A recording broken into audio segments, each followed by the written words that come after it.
शिवलिंग नहीं तो उसमें रखते हैं ना बाबा, जल धारा में, जल धारे। हाँ, जो काम करके दिखाया होगा सोई दिखाया।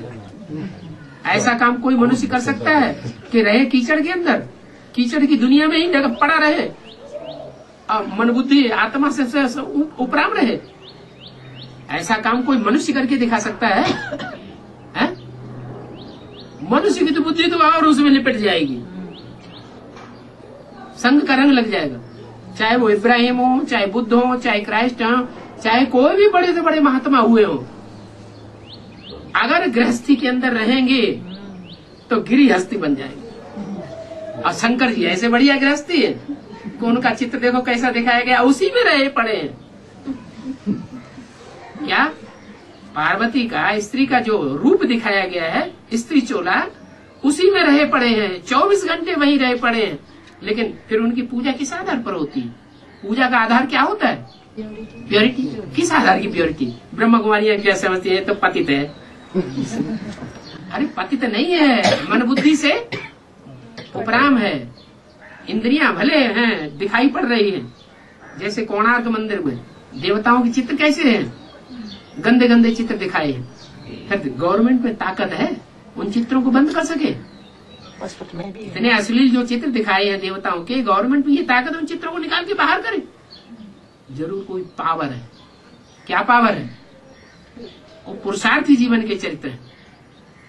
उन्होंने ये पुरुषार्थ किया है। क्या पुरुषार्थ किया है? कि कीचड़ में रह करके अपनी मन बुद्धि को उपराम बनाया है। लेकिन नंबर बार उपराम बने, इसलिए एक ही स्वरूप की पूजा होती है और देवताओं की सारी इंद्रियों की पूजा होती है, महिमा होती है। मुख कमल, नेत्र कमल, पाद कमल, हस्त कमल, पूजा होती है ना देवताओं की। लेकिन शिव की सिर्फ लिंग की ही पूजा, जो मनुष्य कर ही नहीं सकता और इंद्रियों को उपराम बना सकता है। लेकिन लिंग जब कनेक्शन में आता है तो बिना एक्साइटमेंट में आए मनुष्य रह नहीं सकता। तो वो पार्ट जो है वो शिव ने बजाया है। इसलिए शंकर को दिखाते हैं विष पिया। विष कहा जाता है बेविचार को। तुम सब पार्वतियां हो। पार्वती एक है कि सब है? सब पार्वतियां। क्यों? क्योंकि वो सबके संसर्ग संपर्क में आते हुए भी संग के रंग से परे रहता है।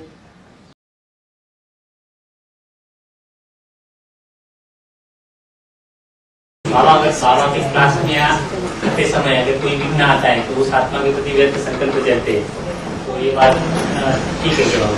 बाबा की क्लास के समय यानी क्लास में जो हम आना चाहते हैं बाबा के, हाँ, और कोई हमें रोक रहा है उसके जाने, क्लास में जाने से रोकता है, हाँ, तो उसके प्रति व्यर्थ संकल्प चलते बाबा।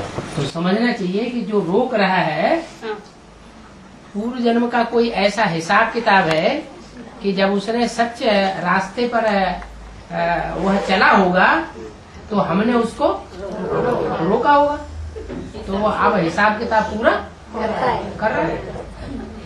कोई युक्ति निकालनी चाहिए उससे छुटकारा पाने की।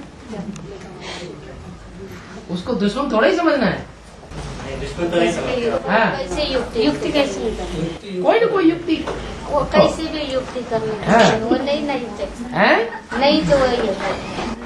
तो आपने भी नहीं छोड़ा होगा।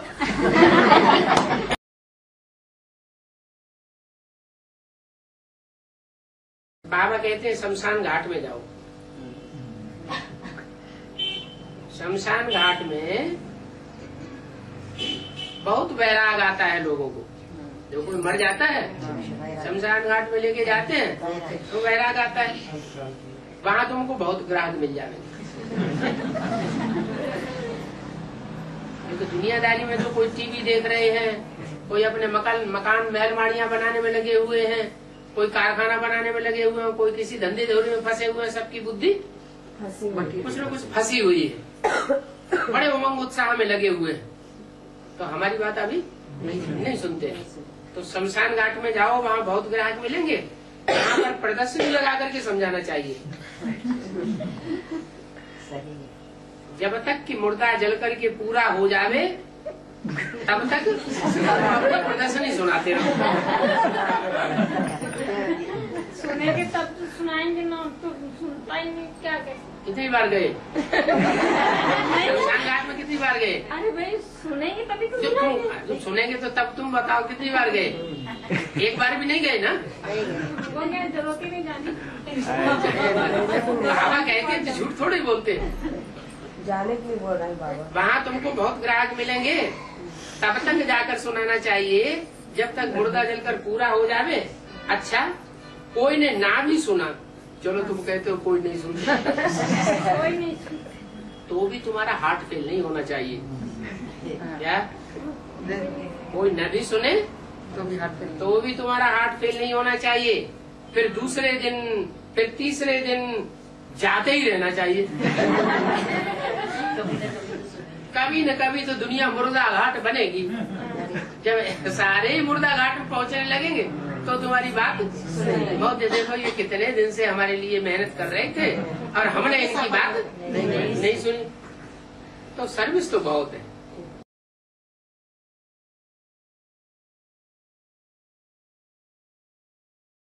ब्रिटिश वाले भारत को राज्य ले लिया, मानो अंग्रेजों ने भारत को राज्य दिया।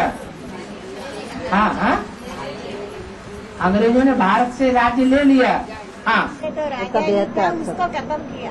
सभ्यता का अर्थ यही है कि अंग्रेज बहुत चालाक बुद्धि होते हैं। क्या चालाकी करते हैं? भारत के साथ उन्होंने क्या चालाकी की? भारत के साथ उन्होंने ये चालाकी की कि यहाँ व्यापार करने के लिए आए। क्या कहा? हम यहाँ व्यापार करेंगे। ये नहीं बताया कि हमारे अंदर दिल की इच्छा है कि हम यहाँ राज्य करेंगे। अगर ये कह देते कि हम राज्य करने के लिए आए हैं तो यहाँ के राजा अलर्ट हो जाते। तो उन्होंने चाल चली, व्यापार करने के नाम से बंगाल में आ गए और बंगाल से उन्होंने हड़प करना शुरू कर दिया भारत के राज्यों को, और सारे भारत को अपनी मुट्ठी में लेकर के बैठ गए।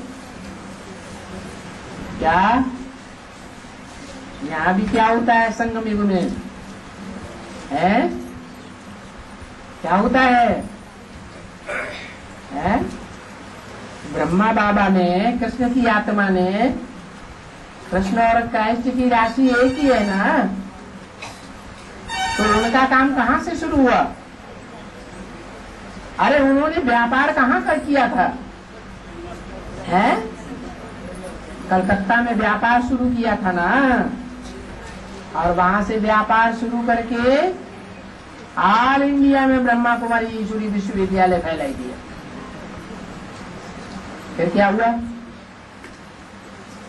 है अंग्रेजों से कांग्रेस ने लड़ाई लड़के राज्य अंग्रेजों से ले लिया, अंग्रेजों को छोड़ना पड़ा।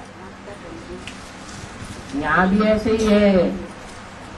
क्या यहाँ जो कांग्रेस है, उन कांग्रेसियों ने ये राज्य ले लिया। पता है कैसे ले लिया? है ब्रह्मा बाबा भोले वाली प्रकृति के थे।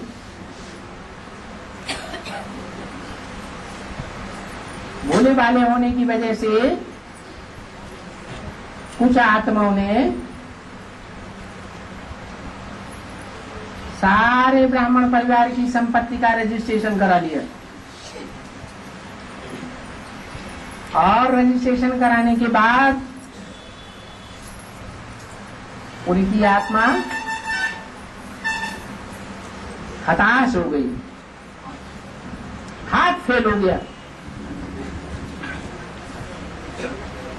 तो राजा ही छोड़ करके भाग गए या बैठे रहे? हैं? भाग खड़े हुए। और राजाई किसके हाथ में आ गई? पांडवों के हाथ में आई या कांग्रेस कौरवों के हाथ में आई है? उन कौरवों के हाथ में आ गई जो कौओं की तरह रब माने शोरगुल बहुत करते हैं ज्ञान का। क्या?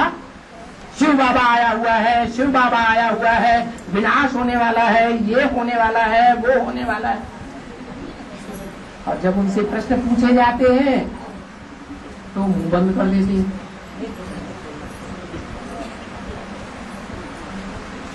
तो ये कांग्रेसी कौरव सरकार है जिसके हाथ में ब्राह्मणों की दुनिया का सारी बागडोर आई हुई। अभी बाप पंडा आया हुआ है। बाप पंडा को फॉलो करने वाले जो पांडव हैं मुट्ठी भर, वो मुट्ठी भर पांडव उन कौरवों के भी विरोधी हैं, या कहो वो कांग्रेस गवर्नमेंट विरोध करती है। और वो यादव संप्रदाय है जो कृष्ण के फॉलोअर हैं, ब्रह्मा के पक्के फॉलोअर हैं, वो भी विरोधी हैं। तो यादव संप्रदाय और कौरव संप्रदाय सब एक तरफ हो गए और मुट्ठी भर पांडव एक तरफ। पांडवों की संख्या तो बहुत थोड़ी है और यादवों की संख्या तो बहुत भारी। कौरव भारतवासी वो भी कम नहीं है। तो जीत किसकी होती है? क्यों? जब संख्या इतनी कम है तो जीत कैसे हो जाती? हाँ, क्योंकि भगवान जिसे कृष्ण कहा गया है यादव कुल का, वो अपनी सारी सेना कौरवों के हवाले कर देते हैं और खुद गुप्त वेश में पांडवों का साथ देते हैं। तो पांडवों की जीत हो जाती है। यही राज है और यही बड़ा ड्रामा में चलता है। कब चलता है? जब अंत होने वाला होता है।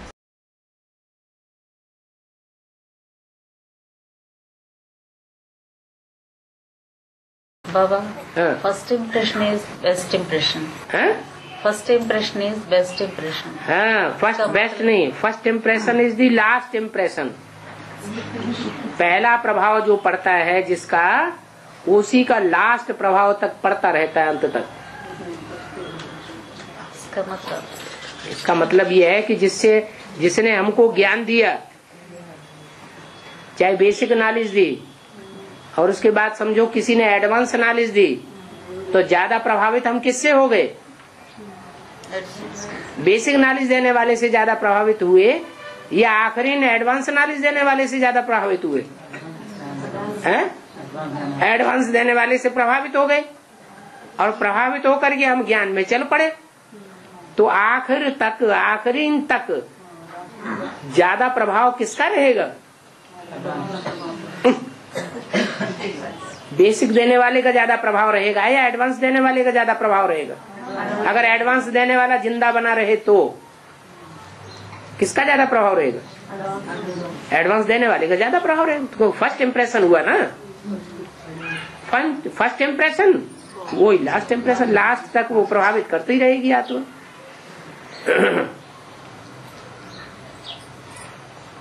इसलिए भक्ति मार्ग में कहते हैं गुरु गोविंद दो खड़े काके लागू पाए, बलिहारी गुरु आपने जिन गोविंद दिया दिखाए। भगवान भी है और भगवान का परिचय देने वाला भी खड़ा है। तो ज्यादा मान्यता भक्ति मार्ग में देते हैं गुरु को, ज्ञान मार्ग में नहीं है। ज्ञान मार्ग में तो कहते हैं जब भगवान बाप को पहचान लिया तो बड़े से बड़ा गुरु मिल गया, तो देहधारी गुरु के पीछे क्यों पड़े?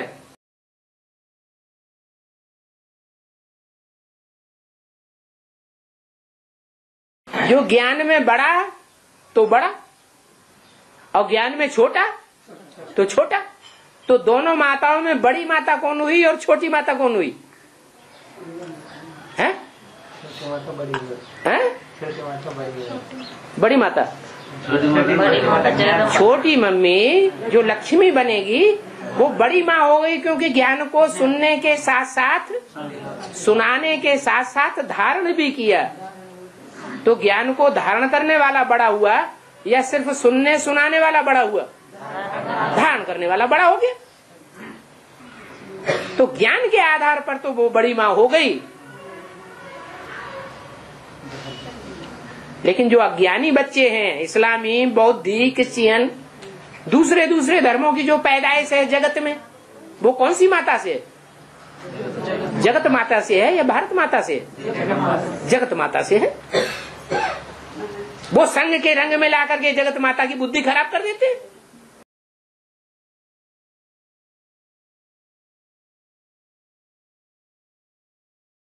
सन्यासी माताओं के पास जाकर बहुत ही विश्राम लेंगे माता अन्नपूर्णेश्वरी। हाँ, जो सन्यासी हैं उत्तर भारत के, जब गंगा निकलेगी तो वो सन्यासी भी निकलेंगे, उससे जाके भीख मांगेंगे ज्ञान की।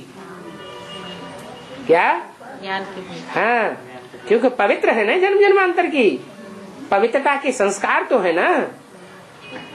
तो राम वाली आत्मा के सामने नहीं झुकने वाले हैं। क्या? किसके सामने झुकेंगे? जब गंगा माता निकलेगी तो उत्तर भारत के सन्यासी भी झुक जाएंगे। इसलिए मुरली में बोला है, जब बड़े बड़े सन्यासी निकलेंगे तो तुम बच्चों की जीत हो जाएगी। तो माताएं बहुत भाग्यशाली हैं, और माताओं में भी जो गंगा माताएं हैं तो कितनी भाग्यशाली है, सर पे जाके चढ़ के बैठती है? पार्वती माता फिर भी गोदी में बैठेगी भगवान की, और गंगा माता एकदम सर पे जाके बैठेगी। जगदम्बा के साथ तो जगत पिता दिखाते ही नहीं है। ऐसे नहीं जगदम्बा के कोई विधवा है तो उसका भी पति है जगत पिता, लेकिन साथ साथ नहीं दिखाते। तो माताएं तो हैं, लेकिन गंगा को बहुत ऊंचा दर्जा दिया है। जिसकी सेवा कोई ने नहीं कर पाई, उसकी सेवा गंगा माता करती है। सन्यासियों को न कोई ब्रह्मा कुमारियां आज तक कन्विंस कर पाई, न कोई एडवांस पार्टी वाले कन्विंस कर पाए। कोई निकले सन्यासी? कोई नहीं। लेकिन गंगा जब निकलेगी तो सन्यासी झुक जाएंगे। माना कि रुद्रमाला में भला गंगा का नंबर है, लेकिन कन्याओं माताओं के बीच ज्यादा ज्ञान और ज्यादा प्योरिटी किसमें? गंगा में। प्योरिटी ही झुकाती है। ज्यादा ज्ञान क्यों? झुकाने वाला ज्ञान गंगा में ही क्यों, और दूसरी एडवांस की ब्रह्मा कुमारियों में क्यों नहीं?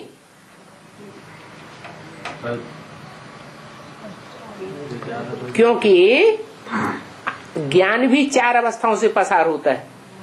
सतो प्रधान, सतो सामान्य, रजो और तमो। सन 76 में जब एडवांस ज्ञान निकला और सन 77 में संपूर्णता वर्ष हुआ, तो सबसे पहले उस एडवांस ज्ञान को, सतो प्रधान ज्ञान को सबसे पहले किस कन्या ने सुना?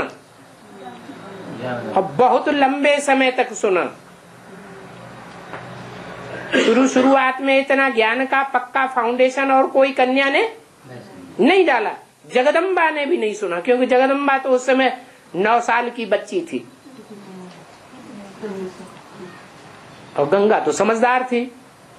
तो ज्यादा ज्ञान सतो प्रधान पीरियड का किसकी बुद्धि में बैठेगा?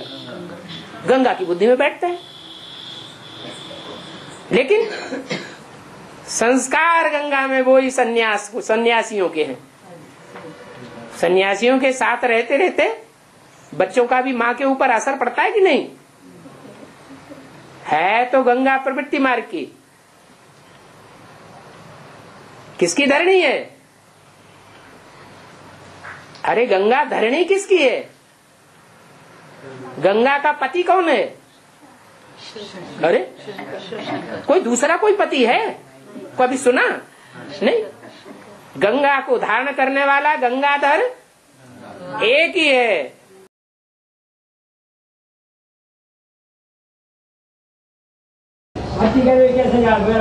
भक्ति वाली आत्मा के यहाँ बंधन नहीं लेगी। भक्ति करना कैसे करे? भक्ति करना कैसे करे? बंधन है। क्या बंधन? बंधन किसका है? पति का बंधन है।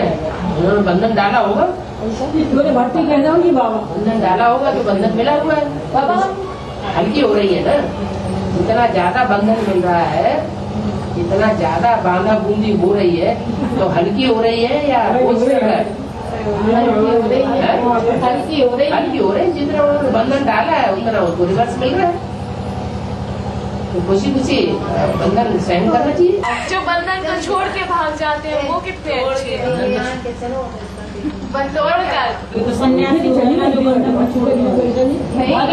अपनी इच्छा से बांधा, अपनी इच्छा से बांधा और बाल बच्चे पैदा कर दिए, रचना रच दी, वो भी अपनी इच्छा से रचा और फिर छोड़ के भाग गया।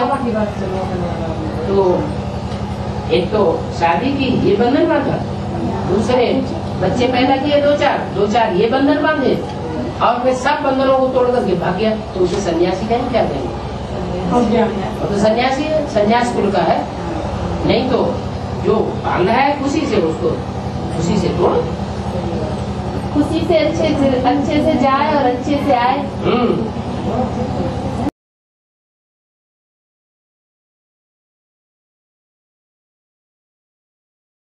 जगदम्बा ने ज्यादा भगवान से मिलन मनाया है?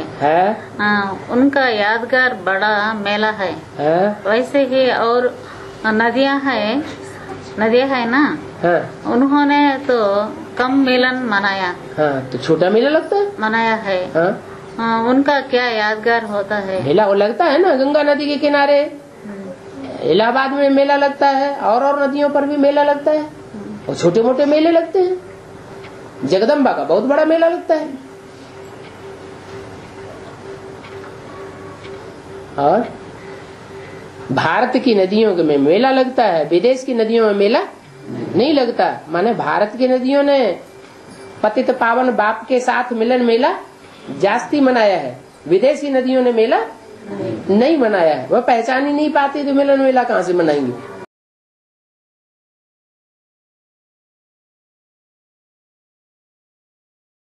और कन्यादान का बोला ना, ऐसी कन्या दी, मतलब ऐसी पुरुषार्थी कन्या दी जो अनेक कन्याओं को सरेंडर किया, बाबा का सहयोग दिया, दिल से किया। तो उसकी माँ लौकिक जो माँ हो गई, उसका भाग्य भी बनेगा। क्यों नहीं बनेगा? अरे जो सरेंडर करने कोई कन्या आगे बढ़ती है और माँ बाप उसे धक्का देते हैं, बल पुष्करणी ब्राह्मण बनती है, अपने दिल से नहीं बनती है, लेकिन माँ बाप ने धक्का दिया, मुरली में बोला कि दिल्ली की माताओं ने, दिल्ली की जो माताएं हैं, उन्होंने स्थापना के कार्य में सबसे जास्ती सहयोग दिया। स्थापना के लिए, परिवार की स्थापना के लिए माता चाहिए या नहीं चाहिए? माता चाहिए। तो किसने आगे बढ़ाया? माता ने आगे बढ़ाया। वो कन्या भल नहीं चाहती थी, उसकी माँ ने सहयोग, तो भी उसकी माँ ने, दिल्ली की और माताओं ने उसको भरा, फोर्स भरा, पुश किया। बल पुष्करणी ब्राह्मणों में सबसे श्रेष्ठ बन गई। लेकिन सेवा तो की, जिन्होंने पुश किया उनका भाग्य भी बनेगा, उनका भाग्य भी बनेगा।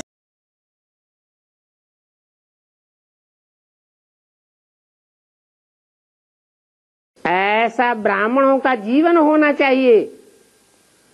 क्या क्या कैसा मतलब क्या हुआ है? पुरुषार्थ इतना तीव्र हो कि अभी अभी एकदम कीचड़ की दुनिया में संग के रंग में दिखाई दे रहे हैं, और अभी अभी चाहे तो 1 सेकंड में कीचड़ की दुनिया से बुद्धि निर्लिप्त हो जाए। जितना समय चाहे उतना निर्लिप्त होकर के रहे।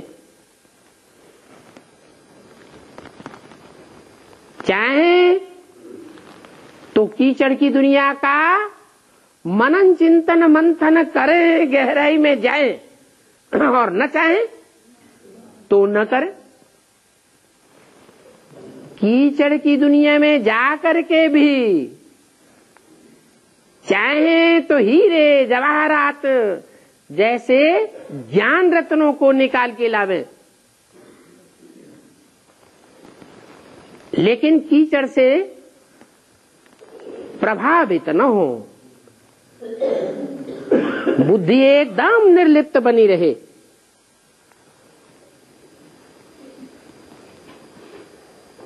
तो ऐसा कमल फूल समान बनना है।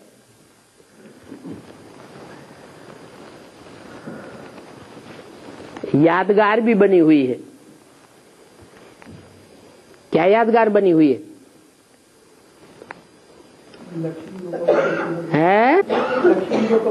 लक्ष्मी को भी कमल फूल के समान कमल फूल के ऊपर आसन पर बिठाया हुआ दिखाते हैं। लक्ष्मी कमल फूल के ऊपर बैठेगी तो नारायण नहीं बैठेगा क्या? है? नारायण भी होगा। फिर नारायण होगा तो नारायण को जो नारायण बनाने वाला प्रैक्टिकल रूप कोई होगा या नहीं? है? नहीं होगा। नर को नारायण और नारी को लक्ष्मी समान बनाने वाला कोई प्रैक्टिकल सदगुरु का रूप होगा या नहीं होगा? नारायण को सदगुरु तो नहीं कहते।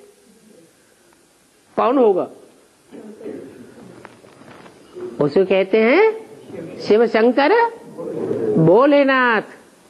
उनको भी आसन दिखाते हैं। कौन सा आसन? कमल फूल का आसन।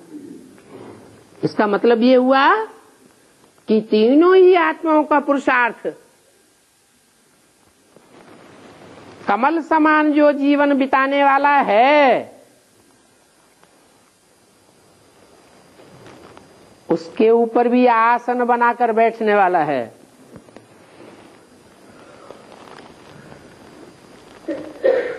आसन कहाँ? कमल के ऊपर।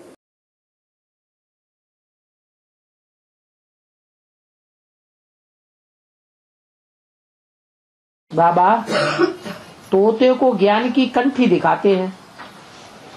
तोता बाहर जाकर ज्ञान सुनाता है, फिर भी तोते को पिंजड़े में क्यों रखते हैं? इसका बेहद का अर्थ क्या है?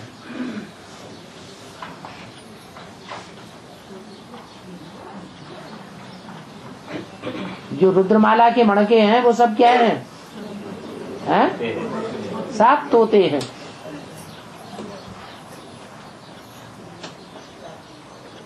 सबको ज्ञान की कंठी पड़ी हुई है, लेकिन सब पिंजरे के अंदर महसूस करते हैं या पिंजरे से बाहर भी हैं? सब पिंजरे के अंदर बंधन में महसूस करते हैं या बाहर भी हैं? बाहर भी हैं। तो पिंजरे के अंदर रहने वाले भी तोते हैं। जो बंधन समझते हैं ब्राह्मण जीवन को, वो पिंजरे के अंदर।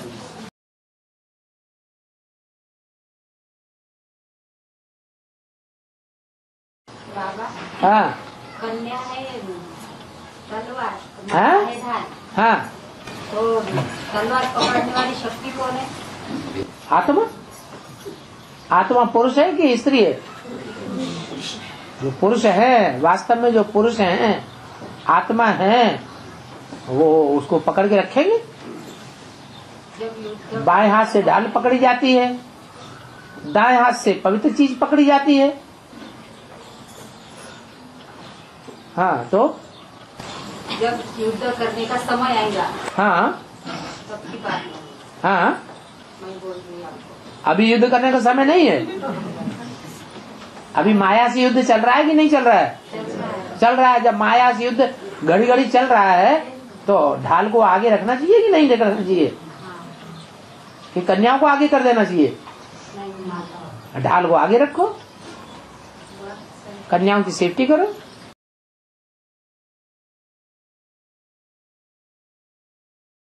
बाप किसी से प्रभावित नहीं होंगे, फिर बाप को माया कैसे हिलावेगी? जो कहा है ब्रह्मा कुमारी, विष्णु कुमारी, अच्छा ब्रह्मा को मारी, विष्णु को मारी, शंकर की दाढ़ी हिलाई गई रे। तो जहां यहां जो बाप बोला है वो लिखने वाले को याद ही नहीं रहा कि कौन से बाप के बारे में बोला है। कौन से बाप के बारे में बोला है जिसको माया नहीं हिलाती? शिव बाप के बारे में बोला। बाप किसी से प्रभावित नहीं होते। बाकी जो भी आत्माएं सब प्रभावित होती हैं आगे पीछे या नहीं होती हैं? संकरंग लगता है या नहीं लगता है? हैं? सबको संकरंग लगता है। जो आत्माओं का बाप है उसको किसी के संकरंग नहीं लगता है। और जिसमें प्रवेश करता है वो भी अगर आत्म की स्थिति में है, बाप की याद में है, तो उसको भी किसी के संग का रंग उस समय नहीं लग सकता।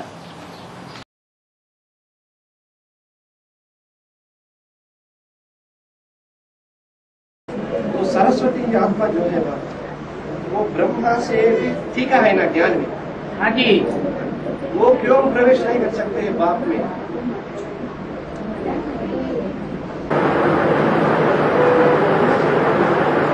लेकिन फॉलो किसको करती है? ब्रह्मा को फॉलो करती है। तो नीच को फॉलो करती है या ऊंचते ऊंचे बाप को फॉलो करती है? इसलिए प्रवेश नहीं कर सकती। ब्रह्मा बाप को फॉलो कर रहे हैं बाबा। वो ब्रह्मा को फॉलो करती है। वो करती है बाबा, लेकिन ब्रह्मा की आत्मा जो है वो सरस्वती को फॉलो नहीं करती है। बाप को फॉलो करती है। बाप को जानती ही नहीं, फॉलो कहाँ से करती है? तब वो कैसे उसमें प्रवेश करती है? वो तो खुद ही अपन को भगवान समझे बैठा है। हाँ, वो पक्का सन्यासी है। ये सन्यासी जब निकलेंगे तो तुम्हारी जीत हो जाएगी। बाप को उसको प्रवेश दुनिया में जितने भी धर्म पिताएं हुए हैं मनुष्य गुरु के रूप में, वो सब सन्यासी हैं। ये तो सबका गुरु हो गए, मनुष्य गुरुओं का। ये मनुष्य गुरुओं का सबका बाप है, सब मनुष्य गुरुओं का। और इसका भी बाप, बापों का बाप शिव बाप। लेकिन बाप तो इस योग्यता देखकर बाप को उसमें प्रवेश करने की परमिशन नहीं माना है। ब्रह्मा को इस योग्यता देख करके तो बाप उनमें उसको प्रवेश करने की मतलब परमिशन माना अथॉरिटी दी। सच्चाई सफाई ब्रह्मा में जो सच्चाई सफाई है, जो सादगी है, जो बच्चापन का जो खुशबू है, वो और कोई आत्मा में नहीं है। वो जितना जानता है उतनी पवित्रता को फॉलो करता है। अब उस बच्चे की बुद्धि में बैठाओ कि असली पवित्रता क्या है। उनकी बुद्धि में ये अभी बैठा ही नहीं है, ब्रह्मा या ब्रह्मा कुमार कुमारियों की बुद्धि में, कि असली पवित्रता है साथ में रह करके कर्म इंद्रियों पर विजय प्राप्त करना। जब ये बात उनकी बुद्धि में बैठ जाए तब न माने तो झूठा है।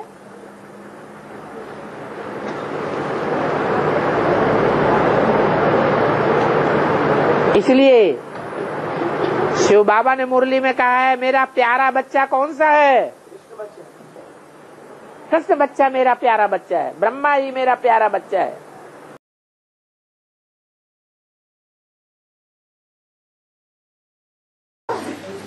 अगर माताओं को आगे नहीं रखेंगे, माताओं की अवहेलना करेंगे, तिरस्कार करेंगे, तो अंत में यही रिजल्ट आना है एडवांस पार्टी का, जो ब्रह्मा कुमारियों का रिजल्ट अभी आ रहा है। पांडवों को सिर्फ गार्ड बन करके रहना है। गार्ड माने दास दासी कन्या माताओं का। अगर गाइड बन करके बैठे, गाइड माने चलाने वाला, डायरेक्टर बन के बैठ गए तो विध्वंस हो जाएगा। और ये विध्वंस अभी दिखाई पड़ रहा है। अभी बाबा हैं तब तो ठीक है, कहीं खुदा न खास्ता बाबा विदेश में चले गए या गुप्त हो गए, फिर देखो मजादारी। अभी सामने है तब ये हाल है। मान लो कोई, मान लो क्या सलाह लेनी है, विदुर सलाह लेनी है। हाँ क्या तो निमित भाई से लेती है ना, क्या लेनी है? क्या मुरली सलाह लेनी है? मुरली में बोला है हर समस्या का समाधान मुरली से मिल सकता है, ज्यादा अज्ञान मत फैलाओ। वो तो भाइयों से सलाह लेती है ना। तो क्यों लेती है जब मुरली से सलाह मिलती है हर चीज की? रोज की मुरली को ध्यान से नहीं पढ़ते हैं, ध्यान से अपने जीवन में टैली नहीं करते हैं, तो कोई समस्या का समाधान नहीं सारी मिल पाता। बात हमारा निमित भाई है, कोर्स करा दिया, मैसेज दे दिया, भट्टी करा दिया, ठीक हो गया। यहाँ निमित्त भाई है ही नहीं। तो ये ब्रह्मा कुमारियों की तरफ से बनाए जाते हैं। तो निमित भाई है ना, बाबा की तरफ से नहीं बनाए जाते। तो सारी बातें उनको बताती है, उनसे पूछती है। क्यों बताती है जब मुरली में बाबा ना, वो तो रहेगा। मुरली में तो बाबा ने मना कर दिया है कि भाइयों को निमित्त नहीं बनाना है। बाबा ने तो गीता पाठशाला की इंचार्ज किसको बनाया? बाप से बोलना चाहिए, बाप साकार में है तो क्या कोई भी बात पूछनी है, राय लेनी है, देनी तो है। अमृत वेले बैठते हो याद में? अब ये तो क्या होता है? गीता पाठशाला की अमृत वेले याद में बैठो। बाबा ने कहा अव्यक्त हो जाओ, अव्यक्त होकर के बाबा से डायरेक्ट बात करो, डायरेक्ट बात का जवाब मिलेगा। जवाब सही भी होता है जो याद में बैठ करके जवाब दिया जाता है, लेकिन याद में बैठते ही नहीं। अमृत वेले ही सारा डब्बा गोल हुआ पड़ा है।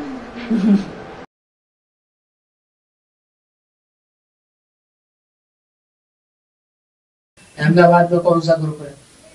अहमदाबाद में वो ग्रुप जाके इकट्ठा हुआ जिनको खाने पीने में मजा नहीं आया, खिचड़ी खाने में।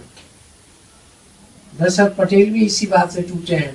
जब हम इतना पैसा देते हैं यज्ञ में, तो आप इतना सादा भोजन हमें क्यों खिलाते जो हमारा लड़का यहाँ रहना ही नहीं चाहता, आना ही नहीं चाहता। अब बताओ, 500 करोड़ मनुष्य आत्माओं का बाप होगा कोई, तो 500 करोड़ बच्चों के लिए सोचेगा या थोड़े बच्चों के लिए सोचेगा? फिर वो तो जगन्नाथ है, सारे जगत का नाथ है, और तो दाल चावल ही खिलाएगा। जाओ देख लो जाके भक्ति मार्ग में भी वही परंपरा चल रही है। वहाँ चावल का हंडा चढ़ता है तो दाल बनती है या तो कढ़ी बनती है।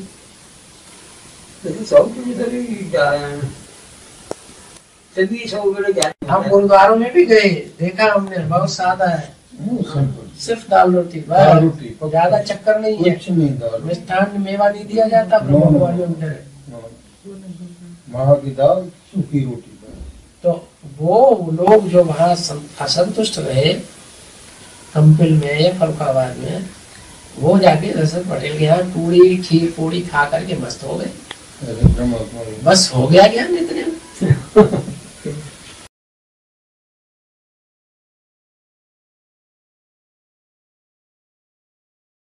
वो जो स्थूल आंखों से अंधे होते हैं, वो बाबा को साकार में निराकार कैसे याद करें?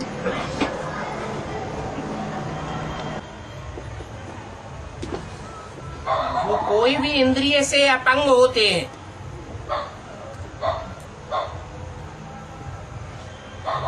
इंद्रियां तो साधन है।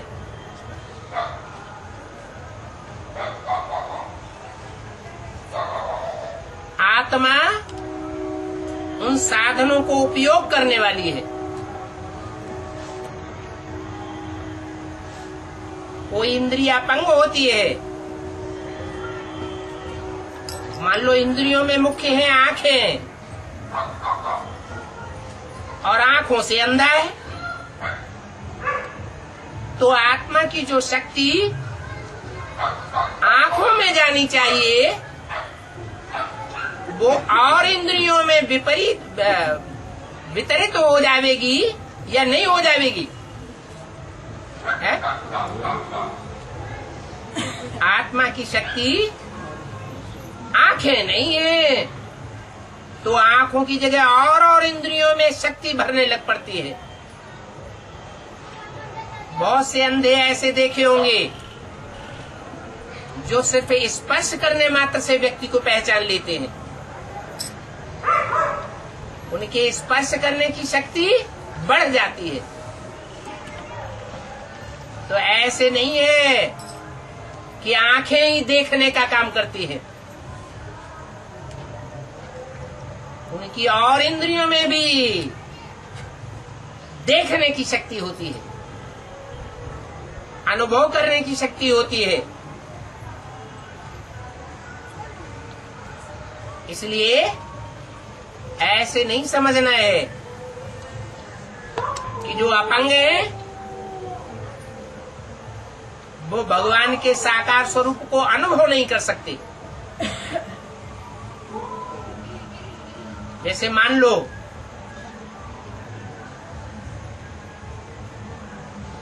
संसार में भगवान का पाठ चलता है और भगवान टेलीफोन करता है किसी परिवार में, जो पुराने ज्ञान में चलने वाले हैं वो आवाज को नहीं पहचान पाते, और छोटा बच्चा पहले शब्द में ही पकड़ लेता है, बाबा बाबा बाबा का फोन। तो बच्चे की तो इंद्रियां उतनी विकसित नहीं हुई है, तो भी पहचान लेता है। और जिनकी इंद्रियां पूरा कार्य कर रही है, पूरा दुनिया का अनुभव ले रही है, वो नहीं पहचान पा रही। ऐसे ही अंधों के विषय में भी कहा जा सकता है। अंधे दुनिया को इन आंखों से देखते ही नहीं है। और मुरली में तो भगवान बाप ने बोला हुआ है, इन आंखों से जो कुछ देखते हो वो सब भस्म हो जाने वाला है। इन आंखों से देखते हुए नहीं देखना है। तो अंधों को फायदा हुआ या नुकसान हुआ? है? फायदा हो गया। और हमारी ये आंख है तो बड़ा गड़बड़ कर रही है, हम तो घाटे में आ गए। ये लूले लंगड़े तो ज्ञान को अच्छी तरह से ग्रहण कर सकते हैं, लेकिन अंधे लोग कैसे ग्रहण करते हैं? अंधे लोग कान नहीं होते उनको? तो होते हैं, लेकिन तो आंख में तो देख नहीं पाते ना। नहीं देखेंगे तो क्या, तीसरी आंख तो है। धृतराष्ट्र को दिखाते हैं कि दरवाजे के बाहर से ही कोई आता है तो पहचान लेता है। भीष्म आ रहा है, संजय आ रहा है, विदुर आ रहा है या पांडु आ रहा है, दूर से ही पहचान लेता है। तो तीसरी आंख खुली हुई है कि नहीं? और अंधों की ज्यादा तीसरी आंख ज्यादा तीखी होती है या सोजरों की ज्यादा तीखी होती है? अंधों की तीसरी आंख बहुत तीखी होती है।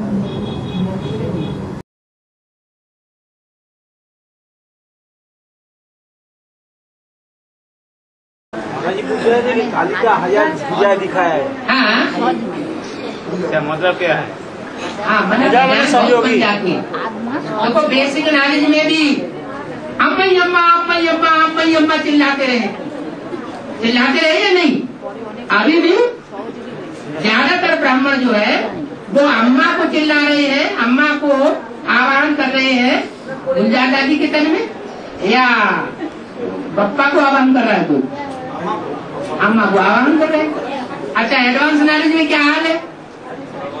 एडवांस नॉलेज में भी पूरी वैसी थोड़ी सी आत्माओं का ग्रुप है जो एक बाप दूसरा न कोई, और बाकी जितने भी चंद्रवंश से लेकर इस्लामी, बौद्धी, क्रिश्चियन इन सब के जो बीज रूप हैं वो सब अम्मई अम्मा चिल्ला रहे हैं।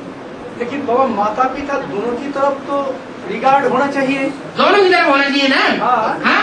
तो अम्माई अम्मा बने कोई आत्मा ऐसा है जो बाबा को भी डायरेक्शन मानते हैं। हाँ, तो वही सूर्यवंशी है। हाँ, और अम्मा को भी तो चाहिए ना, वही सूर्यवंशी है। माँ को मान्यता देना है, माँ को रिगार्ड देना है। दोनों को जब पूजा होती है तो द्वापर युग होता है, और जब सिंगल की पूजा होती है देवी की तो कलयुग उतर जाता है, राक्षसी युग है।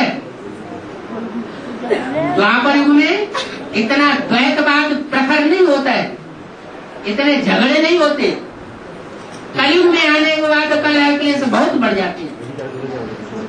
उसका कारण यही है प्रवृत्ति और निवृत्ति।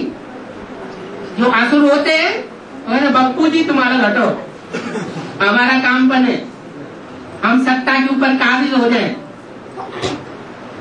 मुसलमानों ने क्या किया है? औरंगजेब ने क्या किया?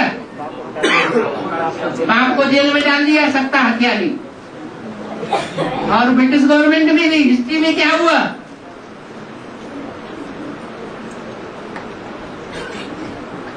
ये सब हिस्ट्री की बातें हैं। विदेशी माता पिता को उतना मान्यता नहीं देते जितनी स्वदेशी देते। कभी सहयोगी बनेंगे और कभी सहयोगी नहीं बनेंगे। आज निश्चय बुद्धि है तो सहयोगी बनते हैं, और कल अनिश्चय बुद्धि बन जाते हैं, हाथ पीछे खींच लेते हैं। इसलिए शंकर को भुजाएं नहीं दिखाई जाती।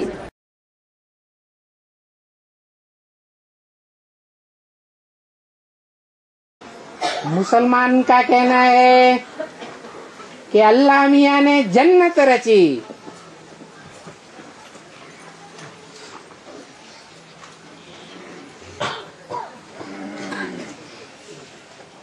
अंग्रेजों का कहना है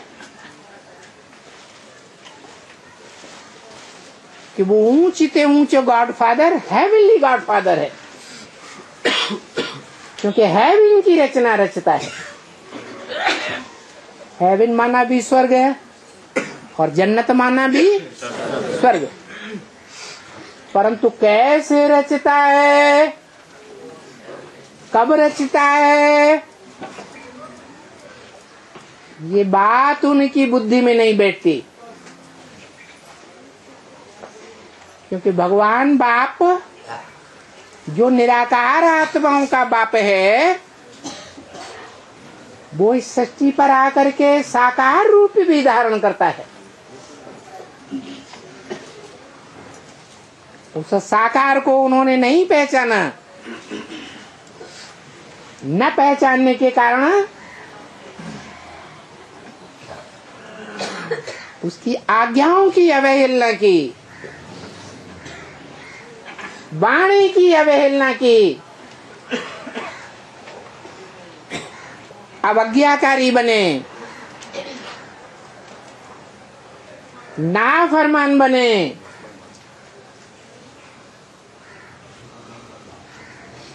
भगवान और भगवान के बच्चों के साथ बेवफाई की।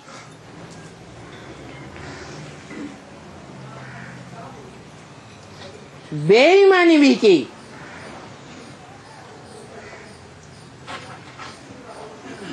भले वो कन्वर्ट होने वाली आत्माएं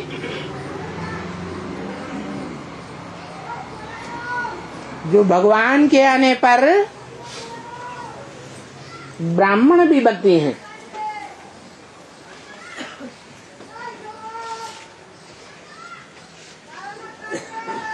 लेकिन न पूरा पहचानने के कारण भले सरेंडर भी होती है, समर्पण भी होती हैं, लेकिन दुनिया के दिखावे के लिए कागज पर सरेंडर होती हैं। प्रैक्टिकल में तन से, मन से, मन के संकल्पों से, धन से पूरा अर्पण में जीवन नहीं बिता पाती। तो बेईमानी की या नहीं की? बेईमान भी बन जाती है। भगवान बाप कहते हैं मेरे बच्चे आज्ञाकारी, वफादार, फरमानबरदार, ईमानदार बच्चे होने चाहिए। भले होंगे तो नंबरवार ही, लेकिन ये गुण उनमें जरूर देखने को मिलेंगे।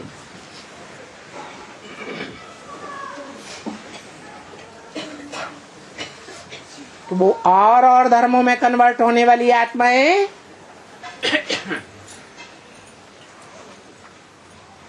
इन अवगुणों से भरपूर हो जाती हैं।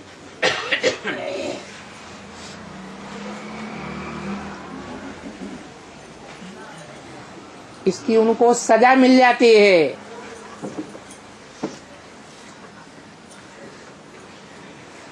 जब महाविनाश का टाइम आता है, फेट कलयुग के अंत में, तो वो आत्माएं उन्हीं धर्म खंडों में ईश्वरीय सेवा के लिए भेजी जाती हैं या डाली जाती हैं, कुछ भी कहो।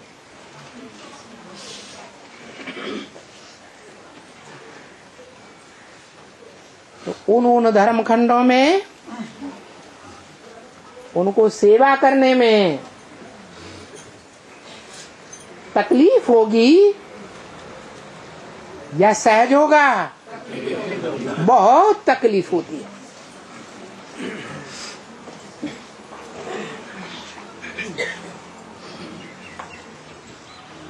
तो तकलीफें सहन करके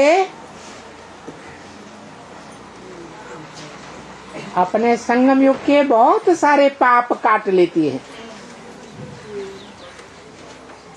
फिर भी जो पाप रह जाते हैं, अवज्ञा के, नाफरमानी के, बेवफाई के, बेईमानी के, उन पापों को धर्मराज की सजाओं से निपटना पड़ता है। और जितना जितना जास्ती धर्मराज की सजाएं खाती हैं, उतना उतना उनको अपने अपने धर्म खंडों में भी और देवी देवता सनातन धर्म में भी नीच पद प्राप्त करना पड़ता है।